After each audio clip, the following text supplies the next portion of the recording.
Hi hello welcome to Raksha avian show. It's our show. నేను మీ PVKY Chandrika, advocate and family councillor.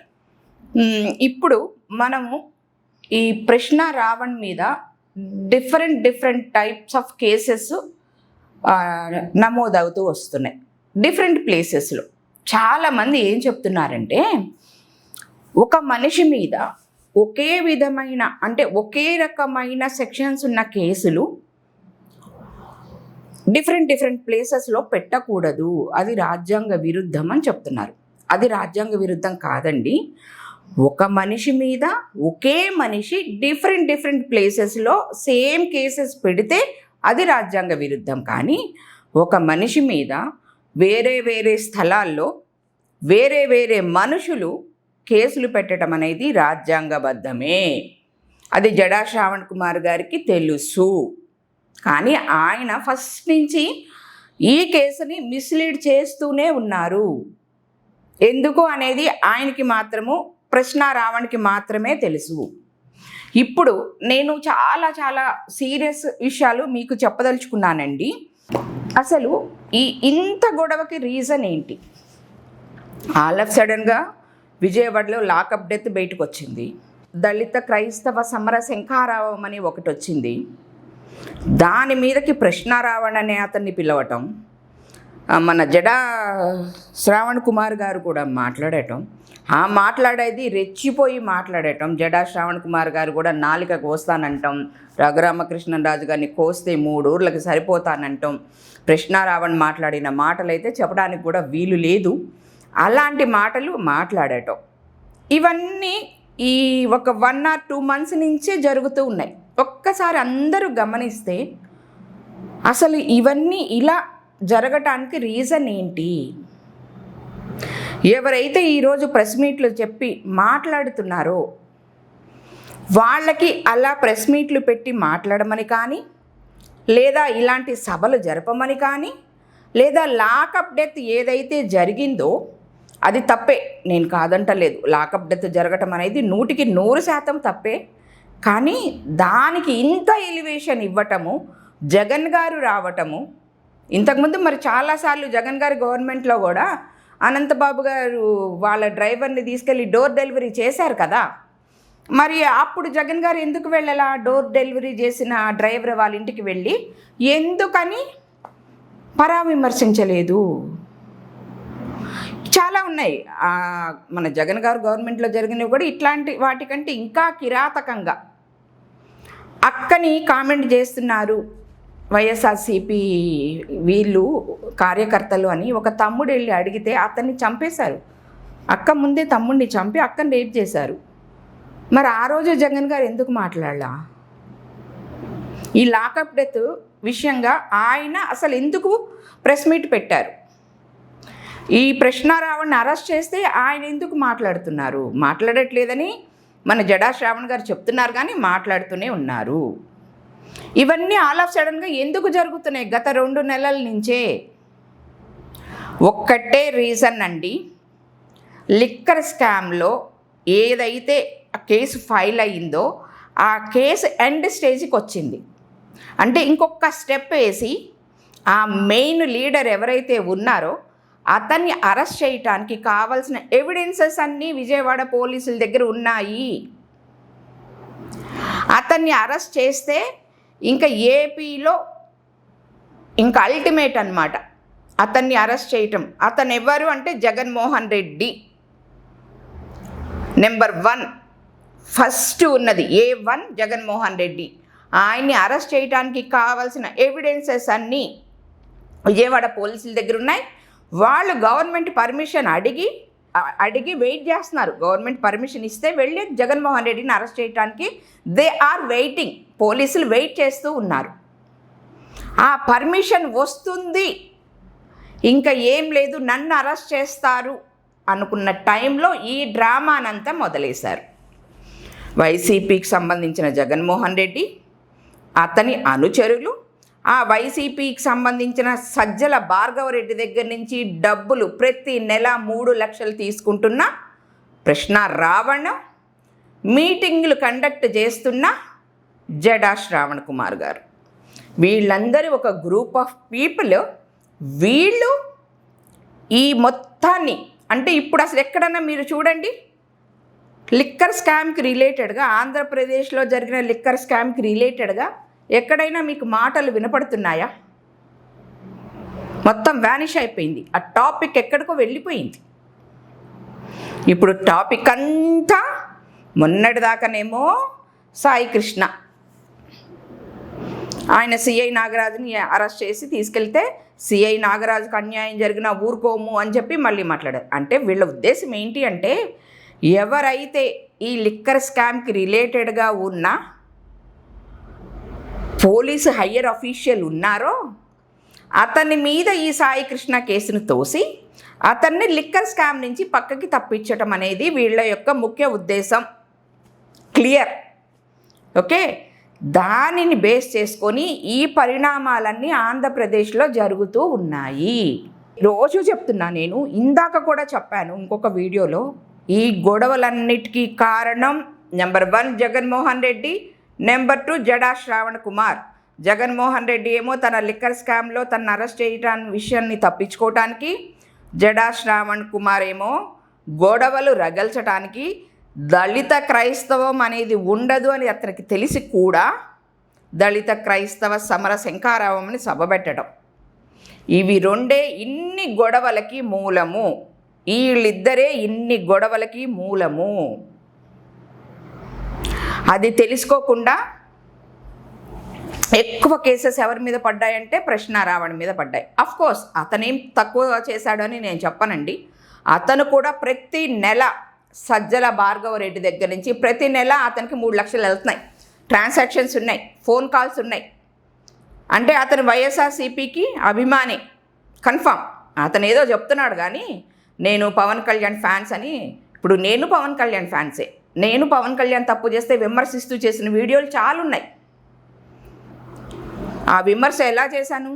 ఆ పాయింట్కి రిలేటెడ్గా చేశాను, అంతేగాని ఏది పడితే అది మాట్లాడాల. విమర్శ ఎప్పుడు అలాగే ఉండాలి. పోనీ ఈయనేమన్నా శుద్ధ పూసా? ఆడవాళ్ళ విషయాల్లో ఎంత వరస్ట్గా ఉంటాడు అనేది 2 రోజుల నుంచి హల్చల్ అవుతుంది కదా యూట్యూబుల్లో. మరి మనం క్లియర్గా ఉండి మనం మంచోళ్ళం అయితే, ఆయన ఉన్నారు కదా ఇప్పుడు మన పవన్ కళ్యాణ్ గారు తీసుకోవాలి అనుకుంటున్నారు చూడండి, ఐపీఎస్ ఆఫీసర్ ఆర్కే రవికృష్ణ. అలాగా క్లియర్ కట్గా ఎలాంటి బ్లాక్ మార్కు లేకుండా ఉన్నట్లయితే జడా శ్రావణ్ అనే అతను కానీ ప్రశ్నారావణ్ అనే అతను కానీ పవన్ కళ్యాణ్ని విమర్శించడానికి అర్హులు. నాట్ ఓన్లీ పవన్ కళ్యాణ్, ఎవరినైనా విమర్శించడానికి అర్హులు. మీరు క్లియర్ కట్గా ఉండాలా. మీ కింద ఎలాంటి నలుపు ఉండకూడదు, గురిగింజలాగా మీరు ఉండకూడదు. అలా లేనప్పుడు మీకు ఇంకొకళ్ళని ఎందుకు విమర్శిస్తున్నారు? అసలు ప్రశ్నారావణ్కి స్టూడియోకి రిలేటెడ్ అయిన ఇన్ఫ్రాస్ట్రక్చర్ కొనుక్కోవడానికి 25 లక్షలు సజ్జల భార్గవరెడ్డి ఎందుకు ఇచ్చాడు? ఏం రిలేషన్ ఉందని ఇచ్చాడు? ఆయన ఏమన్నా మీ ఫ్రెండా? లేదు మీ బావమరిదా? లేదా మీ తమ్ముడా? మీ అన్న?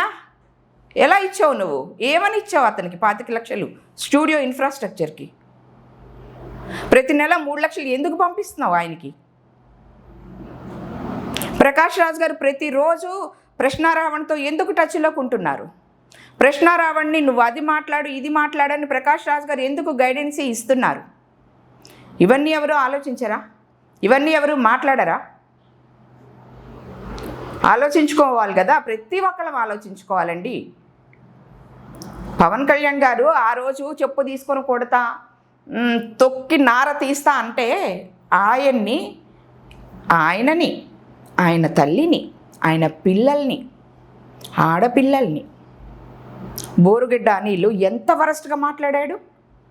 మరి ఆ రోజు ఆడవాళ్ళ జోలికి వెళ్ళకూడదు అని జగన్మోహన్ రెడ్డి గారు కానీ, జగన్మోహన్ రెడ్డి గారి వాట్ ఇస్ దట్ ఆ మినిస్టర్స్ కానీ ఎవరైనా అన్నారా? బోరుగడ్డ అనిల్ నోరు మూయించారా? లేదు కదా. మరి అదెంతవరకు నిజం, అదెంతవరకు కరెక్ట్ అవుతుంది? ఆయన అన్నది క్లియర్గా చెప్పండి.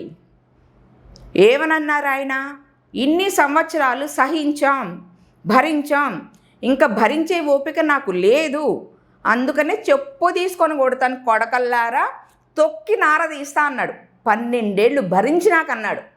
ప్రశ్న రావణ్, నువ్వు 2 ఏళ్ల క్రితం వరకు మరి పవన్ కళ్యాణ్ ఫ్యాన్సే కదా, మరి 2 ఏళ్లలోనే నీకు చెప్పు తీసుకుని అటు ఇటు కొడక అని పవన్ కళ్యాణ్ అని అంత ధైర్యం వచ్చేసిందా? అంత హేటెడ్ వచ్చేసిందా? ఆ మాత్రం సహించలేకపోయావా? ఎంత డబ్బులకి నువ్వు అమ్ముడిపోయావు, దాని ఫలితం ఇప్పుడు అనుభవిస్తున్నావు. ఇప్పుడు కమింగ్ టు ద పాయింట్, 4 సార్లు అరెస్ట్ చేశారు, 4 సార్లు బెయిల్ పెట్టి తీసుకొచ్చాను అని జడా శ్రావణ్ కుమార్ గారు ప్రెస్ మీట్లు పెట్టి మాట్లాడుతున్నారు. మాట్లాడి ఈరోజు ఆయనే కృష్ణ రావణ్ని అరెస్ట్ చేయిస్తున్నారు. నిజంగా ఆయనే అరెస్ట్ చేయిస్తున్నారు. ఎందుకంటే ఈయన ఇలాంటి పిచ్చి స్టేట్మెంట్లు ఇవ్వకపోతే ఆ శివశంకర్ గారు ఎవరైతే ఉన్నారో, ఈయన గరికపాటి శివశంకర్ జనసేన నేత ఉన్నారు కదా, AP road development corporation director అండి ఆయన, one of the most powerful leader in Janasena party. ఆయన గన్నవరంలో కేసు ఫైల్ చేశారు. ఏం కేసు ఫైల్ చేశారు అంటే రాజద్రోహం కేసు ఫైల్ చేశారు. నువ్వు గనక ఈ క్లూ ఇవ్వకపోతే 4 రోజుల్లో 4 సార్లు బెయిల్ తీసుకొచ్చా, ఇంకెన్నిసార్లైనా బెయిల్ తీసుకొస్తా అని జడా శ్రావణ్ కుమార్ అనే పర్సన్ రెచ్చిపోయి మాట్లాడకపోయినట్లయితే ఇతని మీద ఈ కేసులు ఇప్పట్లో పడేవి కాదు. అఫ్కోర్స్ ఈ కేసులన్నిటికీ ఇతను రిలయబులే. అతని మీద పెట్టిన సెక్షన్స్ ఏంటి అంటే 147, 148, 152. ఈ సెక్షన్స్ 147, 148 అండ్ 152 ఇవి దేనికి రిలేటెడ్ అంటే దేశ రాష్ట్ర భద్రతకు సార్వభౌమత్వానికి ముప్పు తెచ్చేలా ఉంటే ఈ సెక్షన్స్ పెడతారు. అంటే అతను మాట్లాడిన మాటలు ఏవైతే ఉన్నాయో ఆ మాటల వల్ల భారతదేశం యొక్క సార్వభౌమత్వానికి ఐక్యతకి భంగం కలిగిస్తే అప్పుడు మరి ఇతను మాట్లాడిన మాటలు అవే కదా. ఇతను కానీ జడా శ్రావణ్ కుమార్ గారిని మాట్లాడిన మాటలు ఏంటి? హిందువులకి క్రైస్తవులకి మధ్య చిచ్చు పెట్టారు, దాని మీద రెచ్చిపోయి మాట్లాడారు. అంటే ఇప్పుడు వీళ్ళ ఉద్దేశం ఏంటి? హిందువులు క్రైస్తవులు కొట్టుకొని చచ్చిపోవాలి అని. దానివల్ల దేశం యొక్క ఐక్యతకి, ప్రజల మధ్య ఉండాల్సిన ఐక్యతకి భంగం కలుగుతుంది కాబట్టే ఈ 3 సెక్షన్స్ పెట్టారు. అవి కాక 192, 197, 1/D ఇవేంటి అంటే 2 వర్గాల మధ్య శత్రుత్వాన్ని లేదా విద్వేషాన్ని పెంపొందించడం, భారతీయ సమగ్రతకు భంగం కలిగించేలాగా ఆరోపణలు ప్రచారాలు చెయ్యటం. నెక్స్ట్ ఇంకొక సెక్షన్ ఏంటి అంటే 352(1)B. ఇది దేనికి అంటే ప్రజలలో లేదా ప్రజల్లో ప్రభుత్వానికి వ్యతిరేకంగా భయాందోళనను సృష్టించటం, తప్పుడు సమాచారాన్ని కానీ తప్పుడు స్టేట్మెంట్ని కానీ ఇవ్వటం. ఆ తప్పుడు సమాచారం, తప్పుడు స్టేట్మెంటు ఇలా ఆన్లైన్ల ద్వారా ఇచ్చినా కూడా అది రాజద్రోహం కిందకే వస్తుంది. యూట్యూబ్ మన చేతిలో ఉంది కదా, మనం ఏమైనా పోస్ట్ చేయొచ్చు కదా అంటే అవ్వదు. ఖచ్చితంగా ఇవన్నీ దృష్టిలో పెట్టుకునే ఒక యూట్యూబ్ వాళ్ళు వీడియోస్ని చేసి వదలాల్సి ఉంటుంది. లేదా ఏదన్నా ప్రెస్ మీట్ పెట్టినప్పుడు మీరు 2 వర్గాల మధ్య విద్వేషాలు, గొడవలు జరగకుండా మాట్లాడాలి. ప్రభుత్వానికి వ్యతిరేకంగా మాట్లాడినప్పుడు ప్రజల్లో భయాందోళనలు కలగకుండా మాట్లాడాలి. వ్యతిరేకంగా మాట్లాడొద్దని నేను చెప్పట్లా, తప్పుని ఎండగట్టండి, కానీ దానివల్ల ప్రజలలో అభద్రతాభావం అండ్ భయము అనేది రాకుండా మాట్లాడాలి. ఇది కాక ఉపా అని ఒక చట్టం ఉంది. అదేంటంటే రాజద్రోహం కిందకు వస్తుందండి. ఆ చట్టము ఉగ్రవాద నిరోధక చట్టం. ఉపా చట్టం అనేది ఉగ్రవాద నిరోధక చట్టం. ఆ చట్టం కింద కూడా అది అన్లాఫుల్ యాక్టివిటీస్ చెప్పాను కదా. ఉగ్రవాద నిరోధక చట్టం 1967 యాక్ట్లో సెక్షన్ 13(1)(3) అండ్ 39 ఈ రెండింటి మీద కూడా అతని మీద కేసు నమోదు చేశారు. సెక్షన్ 30 ఏంటంటే చట్ట విరుద్ధమైన కార్యకలాపాలకు పాల్పడటం లేదా వాటిని ప్రోత్సహించటం, సెక్షన్ 39 ఏంటంటే ఉగ్రవాద లేదా చట్టవిరుద్ధమైన సంస్థలకు, ఉగ్రవాద సంస్థలకు కానీ చట్టవిరుద్ధమైన సంస్థలకు కానీ మద్దతు ఇవ్వడానికి సంబంధించి ఏ రకంగా మద్దతు ఇచ్చినా, అది వీడియోస్ చేసి మద్దతు ఇవ్వచ్చు, పబ్లిక్ ప్లాట్ఫామ్స్లో మాట్లాడి మద్దతు ఇవ్వచ్చు, లేదా ఒక కవిత్వం రాసి, ఇదివరకు వీళ్ళు ఉండేవాళ్ళు చూడండి, ఎవరు నక్సలైట్లు ఒక కవిత్వాలు రాసి పబ్లిష్ చేసేవాళ్ళు, అలా చేసినా కూడా ఈ రెండు, ఇది ఉగ్రవాద నిరోధక చట్టం కిందకే వస్తాయి. కాబట్టి ఈయన ఎవరైతే ప్రశ్న రావణ్ ఉన్నాడో అతను ఇలాంటి తప్పులన్నీ చేశారు కాబట్టి ఇతని మీద ఈ కేసులు ఫైల్ చేశారు. ఇతనికి ఉగ్రవాద సంస్థలతో మరి ఎలాంటి ఇది ఉందో తెలీదు, మనకు కనెక్షన్స్ ఉన్నాయో లేదో తెలీదు. కాకపోతే ఉగ్రవాదులు లాంటి మనుషులతో అయితే కనెక్షన్స్ ఉన్నాయి. ప్రకాష్ రాజ్ లాంటి ఉగ్రవాదితో కనెక్షన్ ఉంది. ప్రకాష్ రాజ్ ఉగ్రవాదే, డైరెక్ట్గా నేను ఆన్ కెమెరా చెప్తున్నా, ఆయన ఉగ్రవాదే. ఆయన ఎప్పుడు చూసినా ప్రభుత్వానికి, మెయిన్గా ఆంధ్రప్రదేశ్లో ఉన్న ప్రభుత్వాన్ని అస్థిరపరచటానికి, ఆంధ్రప్రదేశ్లో ఉన్న ప్రజలని భయాందోళనకి గురి చేయటానికి అతని యొక్క తెలివితేటల్ని, అతని యొక్క సోషల్ మీడియాని వాడతాడు. అతని వల్ల ప్రభావమైన ప్రశ్న రావణ్ కానీ జడా శ్రావణ్ కానీ వీళ్ళు ఉగ్రవాదుకి సమానమైన ప్రకాష్ రాజ్తో కలిసి ఉన్నారు కాబట్టి వీళ్ళు కూడా ఉగ్రవాదులకి సమానమే. వీళ్ళు దేశద్రోహులే కాదు అని చెప్పేదానికి లేనే లేదు. ఇక్కడ మెయిన్గా జగన్మోహన్ రెడ్డి అనే పర్సన్ని లిక్కర్ స్కామ్లో అరెస్టు చేయకుండా ఉండటానికి, ఏపీ ప్రభుత్వాన్ని అస్థిరపరచటానికి, ఏపీ ప్రభుత్వం చెయ్యని తప్పుల మీద బురద జల్లటానికి ఇవన్నీ చేస్తున్నారు. మీరు అడగొచ్చు, లాకప్లో చంపటం తప్పే కదా? ఖచ్చితంగా తప్పే, ఖచ్చితంగా తప్పే. అనంతబాబు తన డ్రైవర్ని చంపితే ఎంత తప్పో, లాకప్ డెత్లో ఒక మనిషిని, సాయి కృష్ణని చంపడం కూడా అంతే తప్పు. అనంతబాబుకి ఎలాంటి పనిష్మెంటు ఆ టైంలో వైఎస్ఆర్ గవర్నమెంట్ ఇచ్చిందో అలాగే ఈ గవర్నమెంట్లో నాగరాజుకి అలాంటి పనిష్మెంట్ ఇవ్వాలి. జగన్మోహన్ రెడ్డి అనంతబాబుకి ఎలాంటి పనిష్మెంట్ తన గవర్నమెంట్లో ఇచ్చాడో అలాంటి పనిష్మెంటే సాయి కృష్ణ మృతికి సంబంధించిన వాళ్ళందరికీ ఈ గవర్నమెంటు ఇవ్వాలి. అంతే, దానికి పెద్ద రచ్చ చేసి ఏం లేదు. దాన్ని అట్లా వదిలేసి దీన్ని ఇక్కడికి తీసుకొచ్చి వాళ్ళ అమ్మతో కూర్చోబెట్టి, వాళ్ళమ్మ ఏం చెప్తుంది, సాయికృష్ణ వాళ్ళమ్మ, నా కొడుకు అమాయకుడు అని చెప్తుంది. వాడికి 23 ఏళ్ళు, 22 కేసులు ఉన్నాయి వాడి మీద. వాడు అమాయకుడు అని చెప్తే నవ్వుతున్నారు. ఇప్పటిదాకా కాస్త కోస్త సింపతి ఉంది సాయికృష్ణ చనిపోయాడు సాయికృష్ణ తల్లి మీద. ఇప్పుడు ఇంకా సింపతినే లేదు. ఆ ఒక్క మాటతో, అదేదో సినిమాలు అంటారు కదా, జేబులు చేతిలో పెట్టుకుని నడుచుకుంటూ వెళ్ళిపోయామని, అట్లా సింపతి ఉన్న వాళ్ళందరూ వెళ్ళిపోయారు తెలుసా. కొడుకు అమాయకుడా, తప్పుగా చంపేశారమ్మా, నా కొడుకుని నాకు ఇవ్వండి అమ్మా, లేదా నా కొడుకు బూడిదని నాకు ఇవ్వండి అమ్మా అన్నంతకాలం నీ వెనక మనుషులు ఉన్నారు.